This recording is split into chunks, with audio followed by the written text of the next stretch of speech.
আসসালামু আলাইকুম। রান্না করতে আসলাম। আজকে রান্না করব মুরগির মাংস দিয়ে ভাতের চাল দিয়ে একটা ভুনা খিচুড়ি রান্না করব। তো মুরগির মাংস ধুয়ে কুটে রেডি করে নিয়েছি, সাথে আলুও দিব, ডাল মুসুরির ডাল দিব ওখানে। তো সব কিছুই রেডি করে নিয়েছি, রান্না বসাই, দেখতে থাকেন। বিসমিল্লাহ। কড়াইটা বসাই দিলাম, মুরগির মাংসটা আগে কষাই নেব। তেল দিয়ে দিলাম কড়াইতে, পেঁয়াজ কুচি, পেঁয়াজটা ভেজে নেব। পেঁয়াজটা ভাজা হয়েছে, পানি দিয়ে দিলাম মশলা কষাবার জন্য। রসুন বাটা দিয়ে দিলাম,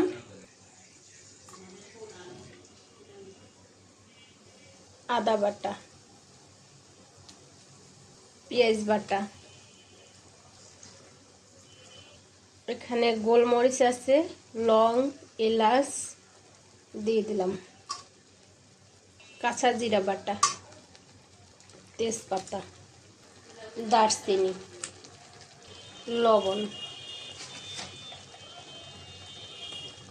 মরিচের গুঁড়া,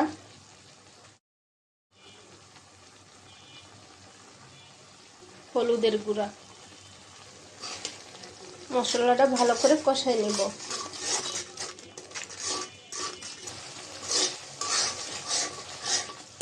মশলাটা কষাই নিয়েছি, দিয়ে দিলাম আলু,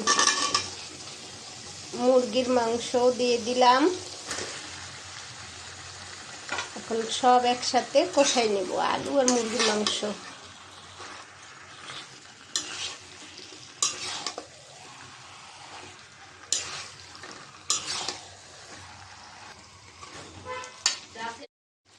ঢাকনাটা দিয়ে রাখলাম।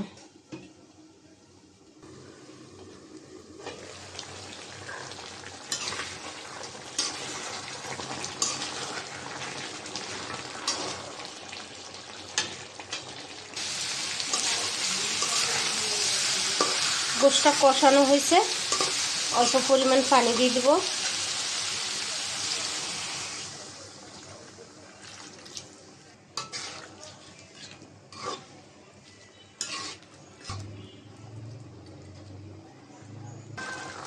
মুসুরি ডালটা ধুয়ে নিয়েছি, আমি মাংসের সাথে দিয়ে দিলাম ডালটা।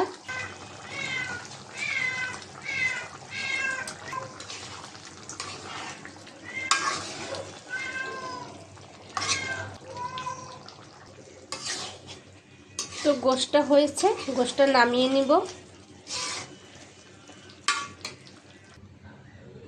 হাঁড়িটা বসাই দিয়েছি, তেল দিয়ে দিলাম।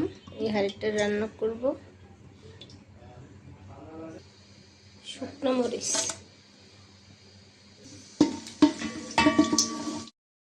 আছে, দারচিনি, লং, সাথে পেঁয়াজ দিয়ে দিলাম।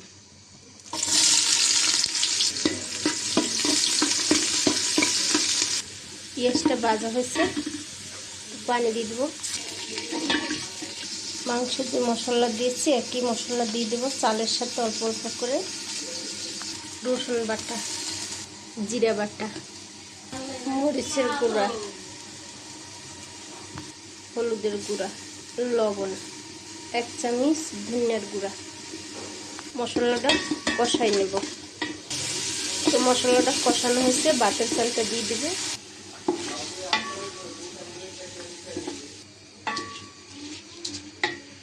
পানি দিয়ে দেবো, গরম পানি দেবো। এখানে গরম পানি বসিয়ে দিয়েছিলাম।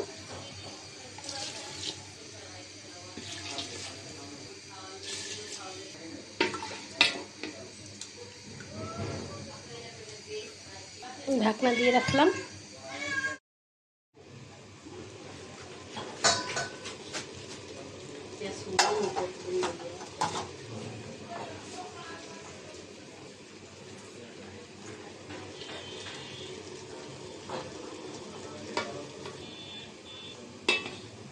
ভাতের চালটা প্রায় সিদ্ধ হয়ে এসেছে, আরেকটু হবে। তারপরে গোশ দিয়ে দিব। এখন আমি গোশ মিশিয়ে দিব এর সাথে। গোশটা দিয়ে দিলাম। এখন ভালো করে নাড়াচাড়া দিয়ে অল্প আঁচে রেখে দিব।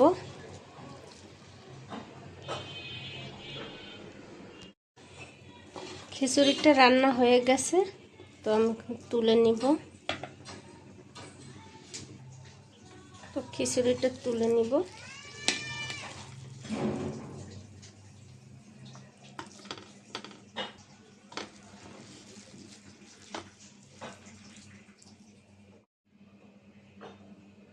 তো আজকে রান্না করলাম মুরগির মাংস দিয়ে, ভাতের চাল দিয়ে।